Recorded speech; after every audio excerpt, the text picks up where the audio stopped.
Hello bankers, कैसे हो आप लोग। स्वागत है आपका मेरे यूट्यूब चैनल इट्स इजी पर।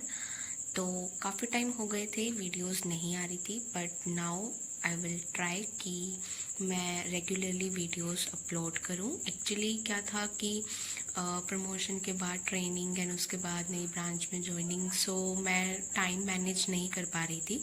एंड अब कुछ ऐसा हो गया कि काफ़ी सारी सेविंग अकाउंट की एंड डेबिट कार्ड की स्कीम्स भी चेंज हो गई हैं, जो मुझे भी अपने आप को अपडेट करने की ज़रूरत है। तो मैंने सोचा कि खुद भी मैं पढ़ लेती हूँ और जो भी मुझे अपडेटेड नॉलेज लगती है आपके साथ शेयर करनी चाहिए वो आपको भी शेयर कर देती हूँ, आपको भी समझा देती हूँ, ताकि आपकी और मेरी दोनों की ही जनरल बैंकिंग, रूटीन बैंकिंग की नॉलेज थोड़ी सी अपडेट हो चुकी। और एक छोटा सा अपडेट मैं देना चाहूँगी आपको। जो लास्ट वीडियो हमने करी थी उसमें हमने कार्डलेस कैश विड्रॉल की अमाउंट, जो मैक्सिमम लिमिट है, उसको 10,000 रुपये याद किया था। आप उसको अपडेट कर लेना, क्योंकि उसके बाद ये लिमिट बढ़ गई है, रिवाइज हो चुकी है, अभी 20,000 रुपये हो गई है। ठीक है, तो थोड़ी सी करेक्शन आप यहाँ पे कर लेना। एंड एक चीज़ और आपको कहना चाहूँगी, बताना चाहूँगी, वो ये कि हो सकता है कि कुछ लोग आपको कहें कि आपने इतनी अर्ली प्रिपरेशन स्टार्ट कर दी तो देखा कि कितने सारे चेंजेस आ गए, तो इससे अच्छा होता कि आप लास्ट में पढ़ते या थोड़ा लेट तैयारी करते। तो बिल्कुल भी आप ऐसे मत सोचना कि आपने जल्दी प्रिपरेशन स्टार्ट करी, पुरानी स्कीम्स वगैरह पढ़ी और वो चेंज हो गई, तो डिसअपॉइंट बिल्कुल भी मत होइएगा। क्योंकि अगर आपने पुरानी स्कीम्स पढ़ी हैं तब आपको पता है कि इन नई स्कीम्स में जो कुछ भी चेंजेस हुए हैं वो क्या चेंजेस हुए हैं, पहले वो क्या चीज़ थी और अब वो क्या चीज़ है। तो आपको समझने में, कंप्रीहेंड करने में बहुत आसानी मिलने वाली है। तो ये बिल्कुल भी मत अपने दिमाग में लेके आइएगा कि मैंने इतनी अर्ली प्रिपरेशन स्टार्ट क्यों करी, अब तो काफ़ी सारा चेंज हो गया, तो इससे बढ़िया यही होता कि मैं चेंज्ड स्कीम्स को ही पढ़ लेता। नहीं, आपको बेसिक पहले क्या था वो पता होना बहुत ज़्यादा ज़रूरी है। क्योंकि जब हम किसी भी नई चीज़ के बारे में पढ़ते हैं तो उसकी हमें एक चैन बनानी पड़ती है। उसके पहले पिछले सोर्स के ऊपर जाना पड़ता है कि पहले वो क्या चीज़ थी और अब इसमें अमेंडमेंट लाके ये बदलाव कर दिए गए हैं। और दूसरा, एक आप लोगों के मन में नेगेटिव ख्याल ये भी हो सकता है कि अरे यार, काफ़ी सारी चीज़ें चेंज हो गई हैं, तो नेक्स्ट जो प्रमोशन एग्ज़ाम होने वाला है पता नहीं कैसा जाएगा, सारी चीज़ें बिल्कुल नई पढ़नी पड़ेंगी।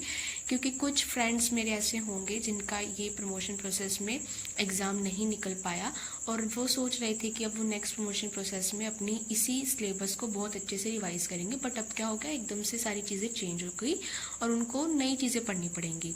तो बिल्कुल भी ये नेगेटिव थॉट अपने मन में मत लेके आइएगा।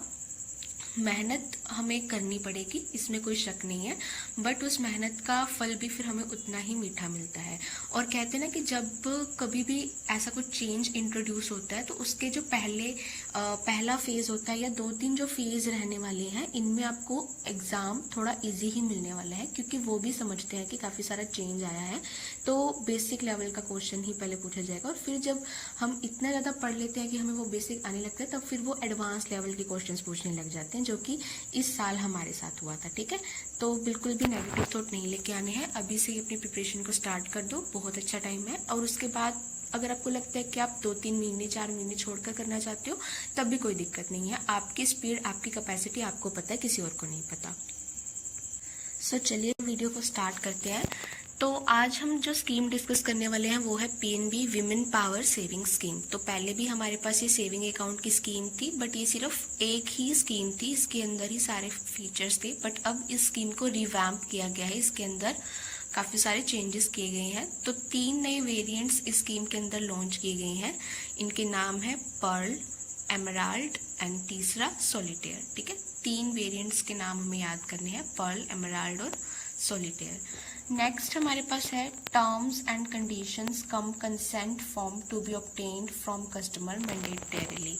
तो ये जो आप सर्कुलर पढ़ेंगे जब नॉलेज सेंटर पे जाके, 15 पेजेस का सर्कुलर है, तो उसके लास्ट में आपको 2 से 3 पेज का एक terms and conditions cum consent form मिलता है। तो वो कंसेंट फॉर्म हमें हर कस्टमर से लेना ही लेना है। जो पहला फॉर्म है वो तो नया अकाउंट ओपन करते टाइम हमें कस्टमर से साइन करवा के लेना है, एंड जो लास्ट वाला फॉर्म है वो अगर हम किसी कस्टमर की स्कीम चेंज कर रहे हैं जो अर्लियर विमेन पावर में खुले हुए थे। अर्लियर स्कीम क्या थी, SBPWR थी एंड एक SPPWS थी। तो अगर उसमें खुले हुए थे और अब हम स्कीम चेंज करते हैं तब हमें वो दूसरे वाला फॉर्म लेना है, एंड नया अकाउंट ओपन करते हैं तो terms and conditions cum consent form जो इस सर्कुलर के एंड में दिया हुआ है वो लेना ही लेना है, मैंडेटरी है वो। ये इसका हमारे एग्ज़ाम से कोई लेना देना नहीं है, बट क्योंकि अकाउंट ओपन की प्रोसेस में हम असिस्ट करते हैं ब्रांच में, तो हमें पता होना चाहिए कि ये फॉर्म मैंडेटरी लेना ही लेना है और उसको हमें टैब में अपलोड करना ही करना है। तो नेक्स्ट अब हम फीचर्स की बात करते हैं, इन तीनों वेरिएंट्स के क्या क्या फीचर्स हमें मिलते हैं। तो देखो 3 कैटेगरी हमने बना ली है, पर्ल, एमराल्ड और सॉलिटेयर की। सबसे पहला फीचर हम डिस्कस करने वाले हैं MAB is monthly average balance. तो यहाँ से आप अपनी थोड़ी सी फुल फॉर्म्स को भी स्ट्रॉन्ग करते रहिए। पर्ल में हमको मेंटेन करना है 10,000 रुपये का MAB, एमराल्ड में हमको करना है 25,000 रुपये एंड सॉलिटेयर में करना है 50,000 रुपये। आई नो कि अभी पहली बार हम पढ़ रहे हैं तो हमें याद ना आ रहे, लेकिन अगर हम बार बार रिवाइज करेंगे, अकाउंट ओपन करते टाइम असिस्ट करते रहेंगे, चीज़ों को ध्यान में रखेंगे ब्रांच में, तो हमें ये चीज़ें आसानी से याद हो जाएंगी। ठीक है, तो 10,000 है पर्ल में, 25,000 एमराल्ड एंड 50,000 सॉलिटेयर। सेकंड है हमारा PAI क्या है, पर्सनल एक्सीडेंटल इंश्योरेंस। अभी तक ये वाला जो फीचर है हमारे सेविंग पावर में नहीं था, PAI हम नहीं प्रोवाइड करते थे, बट क्योंकि स्कीम को रिवैम्प किया गया है तो ये फीचर इसके अंदर इंट्रोड्यूस किया गया है। पर्ल में PAI मिलने वाला है 10 लाख रुपए का, एमराल्ड में 15 लाख रुपए का, सॉलिटेयर में 20 लाख रुपए का, यानी कि तीनों के अंदर 5-5 लाख का ही गैप है, 10 लाख फिर 15 लाख और फिर 20 लाख। ठीक है, थर्ड है हमारा AAI क्या है, एयर एक्सीडेंटल इंश्योरेंस। तो ये एयर एक्सीडेंटल इंश्योरेंस की अमाउंट PAI का डबल है। कैसे, पर्ल में 10 लाख रुपए का PAI था तो AAI डबल हो गया 20 लाख। एमराल्ड में PAI कितना था, 15 लाख, डबल 30 लाख हो गया एयर एक्सीडेंटल इंश्योरेंस। और सॉलिटेयर में 20 लाख रुपए का था पर्सनल एक्सीडेंटल, उसका डबल हो गया 40 लाख, 40 लाख हमारा हो गया एयर एक्सीडेंटल इंश्योरेंस। ठीक है, नेक्स्ट पॉइंट हमारा है permanent total disability. Personal accidental insurance हो गया कि इन केस किसी भी पर्सन की डेथ हो जाए तो कितने का इंश्योरेंस है। इसमें अब टोटल डिसेबिलिटी हो गई। टोटल डिसेबिलिटी जैसा कि हमने डेबिट कार्ड वाले सेक्शन में पढ़ा था कि 2 हाथ, 2 पैर, 2 आंख, इस टाइप से आपके 2 बॉडी ऑर्गन इफेक्ट हो गए हैं, तब आपका टोटल डिसेबिलिटी में माना जाएगा। तो टोटल डिसेबिलिटी वाली अमाउंट पर्सनल एक्सीडेंटल इंश्योरेंस जितनी ही है। और ये डेबिट कार्ड वाले जब हमने पढ़े थे इंश्योरेंस तब भी ये सेम ही था कि पर्सनल एक्सीडेंटल इंश्योरेंस और परमानेंट टोटल डिसेबिलिटी अगर दोनों में से कोई भी हो जाए, इंश्योरेंस की अमाउंट सेम ही मिलने वाली है। पर्ल में 10 लाख, एमराल्ड में 15 एंड सॉलिटेयर में 20।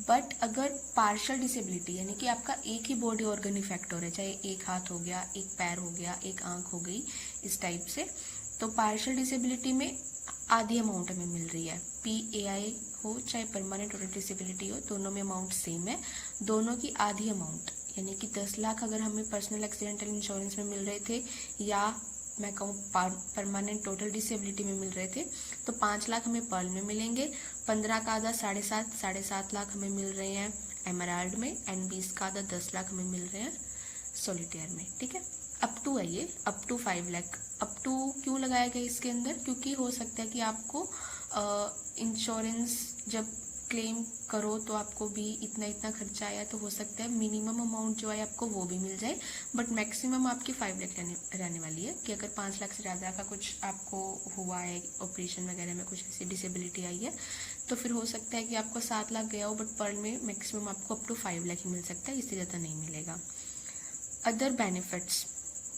अदर बेनिफिट्स ये तीनों वेरिएंट्स के लिए सेम ही रखे गए हैं, जिसमें आपके ambulance charges and funeral expenses को रखा गया है 10,000 रुपये आपको मिलेगा, and lost baggage protection insurance for domestic air travel ये रखा गया है 25,000 रुपये। ये लोस्ट बैगेज वाला क्या है, सपोज आप एयर ट्रैवल है ना, आप बाय फ्लाइट कहीं पे भी ट्रैवल करके जा रहे हो, एंड आपका जो बैग है, जो आपका सामान है, अगर वो खो जाता है तो फिर उसमें इंश्योरेंस कवरेज है 25,000 रुपये का, ठीक है। और इस अदर बेनिफिट्स वाले में ना एक आपका शायद तक गर्ल चाइल्ड की मैरिज हो और एक उसका एजुकेशनल हो, वो भी परसेंटेज डिफाइन की हुई है, 25% है आई थिंक उसके अंदर आपका एजुकेशन वाले के अंदर, कि आपका PAI का 25% मिलेगा एंड एजुकेशन लोन का भी इस टाइप से परसेंटेज दी हुई है। तो वो अगर आप देखना चाहो तो देख लेना, बट मुझे नहीं लगा कि इतना डीप अभी, क्योंकि ये स्कीम इंट्रोड्यूस की है तो इतना डीप जाके वो क्वेश्चंस पुट कर सकते हैं, इसलिए मैंने इंक्लूड नहीं किया। बट अगर आप पढ़ें तो आप जरूर पढ़ लीजिएगा। इस स्कीम को भी रिवैम्प करके अगर आपको रियलाइज़ हो रहा हो तो रक्षक स्कीम जैसा कर दिया गया, क्योंकि रक्षक में भी हम इतने सारे फैसिलिटीज़ कह लो, फ्रीबीज कह लो, कंसेशन हम प्रोवाइड कर रहे थे। नेक्स्ट इसके अंदर जो दिया गया है अच्छा बेनिफिट कस्टमर को अगर वो MA भी मेंटेन करता है, तो वो है कैंसर इंडेमनिटी का, कि अगर किसी लेडी को जिसने ये अकाउंट ओपन करवा रखा है, कभी भगवान ना करे ऐसा कुछ हो, बट अगर किसी स्टेज पे उसको ये डायग्नोज होता है तो फिर उसमें कितने रुपए तक की हेल्प करी जाएगी। तो पर्ल में 2 लाख रुपए, एमराल्ड में 5 एंड सॉलिटेयर में 10। इसको हम कुछ ऐसे भी याद कर सकते हैं कि 2 5 10, तो मतलब 2 है पर्ल में, एमराल्ड में है 5 एंड सॉलिटेयर में है 10। नेक्स्ट अगर हम देखें तो वेलनेस प्रोग्राम, इसके अंदर वेलनेस प्रोग्राम का फीचर भी इंट्रोड्यूस किया गया है और उस वेलनेस प्रोग्राम का नाम रखा गया है PNB राहत। तो आप ये ज़रूर याद रख लें कि वेलनेस प्रोग्राम जो कि विमेन पावर सेविंग स्कीम में इंट्रोड्यूस किया गया है उसका नाम रखा गया है PNB राहत। तो इसमें क्या क्या चीज़ें दी गई हैं, एक तो annual preventive health checkup, annual preventive health checkup आप करा सकते हो। Unlimited tele consultation, tele consultation होता है कि टेलीफोन पे किसी भी डॉक्टर की एडवाइस लेना, उनकी कंसल्टेशन लेना। एंड तीसरा है personal accidental insurance of ₹4 lakh with permanent total disability cover of 125% of some insured. तो ये वेलनेस प्रोग्राम PNB राहत जो है वो ये 3 चीज़ें प्रोवाइड कराता है, annual preventive health checkup, unlimited tele consultation and personal accidental insurance of ₹4 lakh with permanent total disability cover. मतलब कि PAI आपका 4 लाख का हो गया और अगर परमानेंट टोटल डिसेबिलिटी होती है तो वो सम इंश्योर्ड का 125% आपका रहने वाला है। अब ये चीज़ें कैसे काम करेंगी, ये धीरे धीरे जब हम इसको यूज़ करेंगे ना तभी एक्चुअल में समझ में आएंगी। अभी मैं भी इनको इतने अच्छे से एक्सप्लेन नहीं कर पाऊंगी हो सकता है। एंड मैक्सिमम एंट्री एज, ये अकाउंट ओपन करवाने के लिए मैक्सिमम एंट्री एज क्या रहने वाली है, तो personal accidental insurance linked benefits and cancer indemnity के लिए अप टू 69 ईयर्स तक। मतलब किसी भी अगर लेडीज़ ने इस अकाउंट को ओपन करवाया है इस स्कीम के अंदर, तो ये जो सारे इंश्योरेंस कवरेज हैं या फिर ये कैंसर इंडेमनिटी वाला बेनिफिट है, उस लेडी की 69 ईयर्स की एज तक उसको उसका बेनिफिट मिलने वाला है। और वेलनेस प्रोग्राम का मिलने वाला है आपको 70 साल की उम्र तक, ठीक है। उसके बाद स्कीम कोड इंपॉर्टेंट पॉइंट लगा मुझे, ये भी आप याद रख लें कि अब क्या क्या है। ये स्कीम कोड तो बहुत ही ईजी है, जब मैंने ये देखा था ना तब मुझे एक झटके में याद हो गया था कैसे, मतलब हमारे जितने भी सेविंग अकाउंट के स्कीम कोड होते हैं उनके आगे SB तो लगता ही लगता है, ठीक है। अभी विमेन पावर सेविंग स्कीम है तो सबके अंदर WWW भी लगा हुआ है। 3 याद हो गए, पर्ल का लग गया P और L, एमराल्ड का लग गया EM और सॉलिटेयर का लग गया SR, ठीक है। तो इसके ऊपर ज़्यादा हमें मेहनत नहीं करनी पड़ेगी। चेकबुक तीनों के लिए ही सेम है, हर साल 100 चेक लीव्स आपको फ्री मिलेंगी। डेबिट कार्ड की अगर हम बात करें तो डेबिट कार्ड का इशुएंस इसके अंदर फ्री रहने वाला है विमेन पावर के अंदर। और AMC will be waived in case desired yearly average balance equivalent to MAB requirements of the scheme is maintained in the last 12 months. अब ये क्या कह रहा है, AMC आपकी वेव कर दी जाएगी इन case desired yearly average balance. Desired yearly average balance से क्या मतलब है, इक्विवेलेंट टू MAB। क्या मतलब है ये देखो, MAB हमने पढ़ा था कि पर्ल के अंदर 10,000 मेंटेन करना है, एमराल्ड में है 25 और उसके अंदर है 50 सॉलिटेयर में। तो MAB एक महीने का सपोज एग्जाम्पल लेते हैं हम, पर्ल का 10,000 रुपये है, तो ईयरली आपका एवरेज बैलेंस कितना होना चाहिए, अगर महीने का 10 है तो ईयरली आपका 1,20,000 का होना चाहिए ना। तो वही कहता है कि अगर आपने ईयरली एवरेज बैलेंस मेंटेन कर लिया, किसके इक्विवेलेंट है, जो कि MAB रिक्वायरमेंट के इक्विवेलेंट है, तो फिर आपको जो एएमसी है डेबिट कार्ड की वो वेव कर दी जाएगी, अदरवाइज आपको एएमसी लगेगी। अब वो कितनी रहने वाली है वो इसी हम पढ़ेंगे, इसी वीडियो में आज कवर हो जाएगा कि वो कितनी रहने वाली है। और डेबिट कार्ड भी क्योंकि विमेन पावर सेविंग स्कीम है, पहले भी कस्टमाइज ही थे, अलग से थे, और इसके अंदर भी कस्टमाइज किए गए हैं डेबिट कार्ड विमेंस के लिए जो स्पेशली स्कीम के अंदर इशू होंगे। और उनकी लिमिट्स क्या रखी गई है, पहले अगर आपको ध्यान हो जब हमने डेबिट कार्ड कवर किए थे तब हमने पढ़े थे जो प्लैटिनम और क्लासिक वेरिएंट के बारे में, तो उनकी लिमिट भी जो नॉर्मल क्लासिक और प्लैटिनम थी उनसे हटके थी क्योंकि वो कस्टमाइज स्कीम के अंदर थे। इसके अंदर भी अलग है। कैश विड्रॉल की पर डे की लिमिट 50,000 रखी गई है, पीओएस और ई कॉमर्स की 1.5 लाख रखी गई है। मतलब प्लैटिनम की अगर मैं बात करूँ सिंपल वाले की, पीओएस और ई कॉमर्स आपकी 3 लाख रुपए की होती थी, ये उसकी आधी रखी गई है, 1.5 लाख रुपए रखी गई है, ठीक है। और कैश विड्रॉल रखा गया है 50,000। और प्लैटिनम का देख लो, कैश विड्रॉल पर डे का 1 लाख रुपए होता था और इसके अंदर 50,000, तो दोनों लिमिट उसकी आधी आधी रखी गई है। और कार्डलेस कैश विड्रॉल की 5,000 रुपये की लिमिट है, ये बिल्कुल सेम रखी गई है, ठीक है। और देखो इसमें आगे बताया भी हुआ है customise debit card will be provided, तो कस्टमाइज डेबिट कार्ड प्रोवाइड किया जाएगा। बट अगर कस्टमर रिक्वेस्ट देख के अगर कोई दूसरा डेबिट कार्ड लेना चाहते हैं तो वो भी ले सकता है। अब debit card type in CBS क्या रहने वाला है, जैसा कि आपको पता होगा जब भी हम डेबिट कार्ड सिस्टम में अप्लाई करते हैं तब हमें डेबिट कार्ड का जो टाइप होता है उसका कोड डालना होता है कि कौन सा देना है। तो पर्ल के लिए इसमें रखा गया है WPL पर्ल, और आपका एमराल्ड के लिए रखा गया है WPM, एंड सॉलिटेयर के लिए रखा गया है WPH। तो WP सबके अंदर कॉमन है, पर्ल के अंदर लास्ट लेटर L रखा गया है, एमराल्ड के अंदर M रखा गया है, एंड सॉलिटेयर के अंदर H रखा गया है, ठीक है। नेक्स्ट लोकर कंसेशन। तो लोकर कंसेशन जो हमारी अर्लियर स्कीम थी उसमें क्या था कि 50% कंसेशन रहता था स्मॉल लोकर पे 1 साल के लिए, और इसके अंदर सिर्फ पर्ल के अंदर वो चीज़ एप्लीकेबल करी इन्होंने कि 50% आपको कंसेशन रहेगा लोकर रेंट में सिर्फ पहले साल स्मॉल लोकर पे। बट अगर आपकी स्कीम एमराल्ड है फिर आपको 75% का कंसेशन रहेगा सिर्फ पहले साल के लिए स्मॉल लोकर पे। बट अगर आपकी स्कीम सॉलिटेयर है तब आपको क्या रहेगा, चाहे आपने स्मॉल लोकर लिया हो चाहे मीडियम लिया हो, तो 100% ऑफ रहेगा पहले साल के लिए।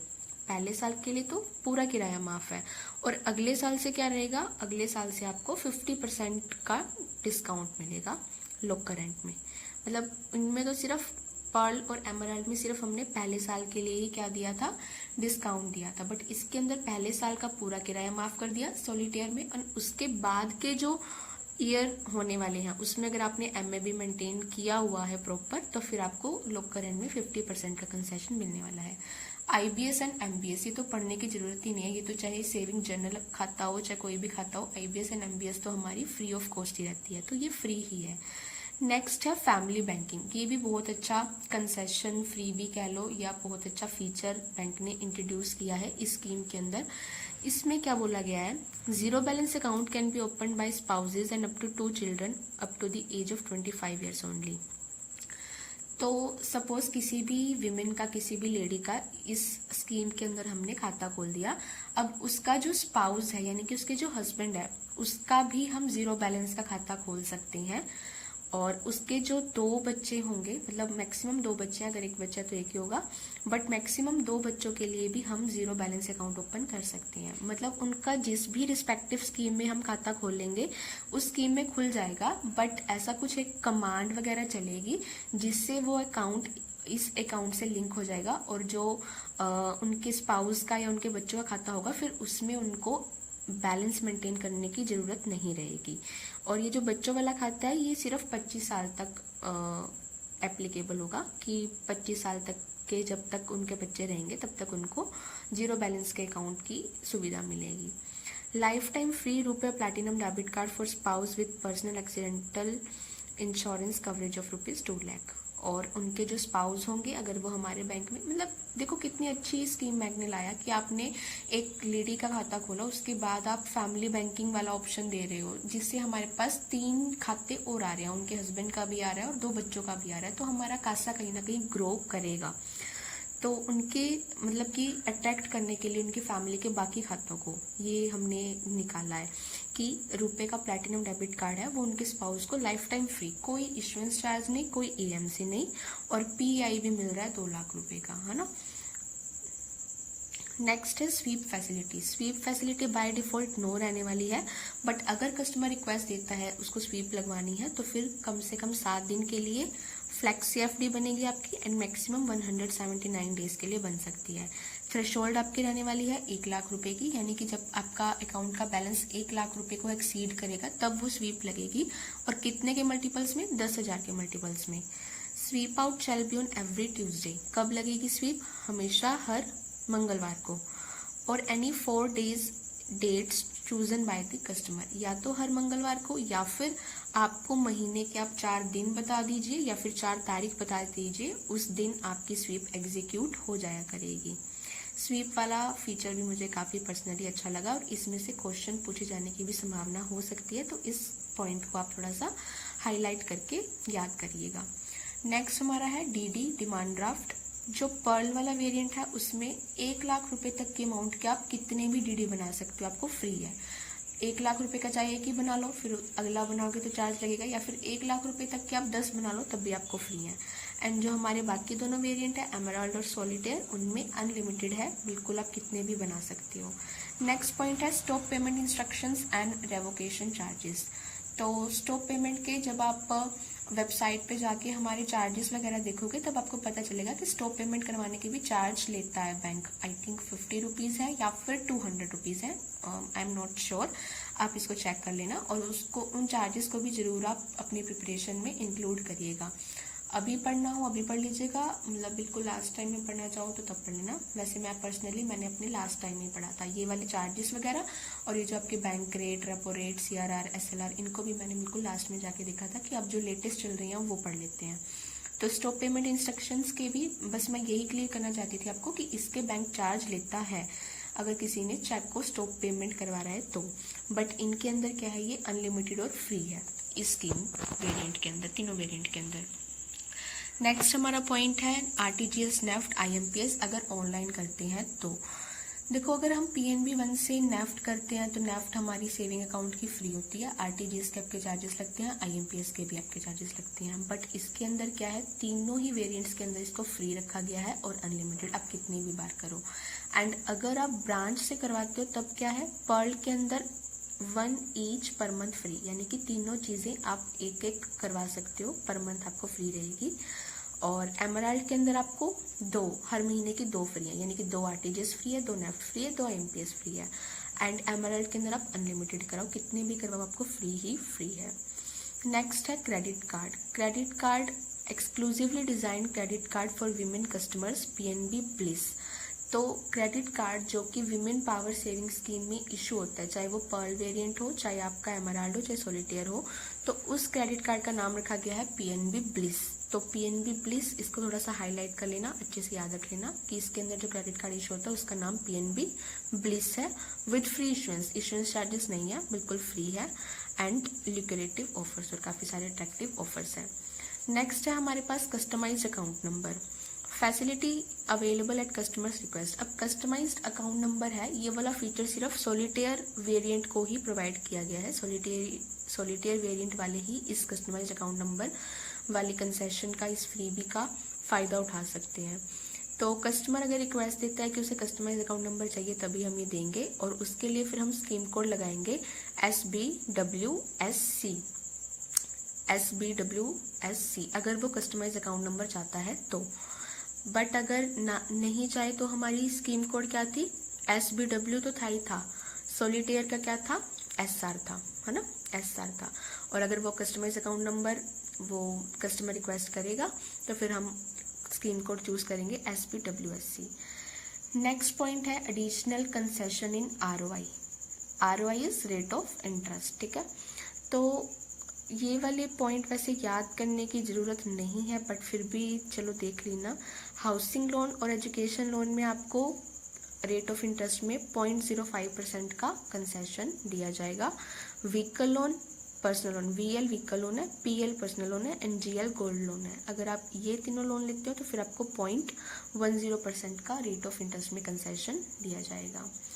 Next charges for non maintenance of MAB. अगर हमने मंथली एवरेज बैलेंस मेंटेन नहीं किया तब फिर हमें क्या चार्जेस देने पड़ेंगे, तो लिखा हुआ है कंसेशन विल बी विड्रॉन। तो जो भी आपको ये फ़ायदे मिल रहे थे, फ्रीबीज मिल रही थी, इनको विड्रॉ कर लिया जाएगा and account will be treated as general saving scheme, और फिर अकाउंट को as a general saving scheme माना जाएगा।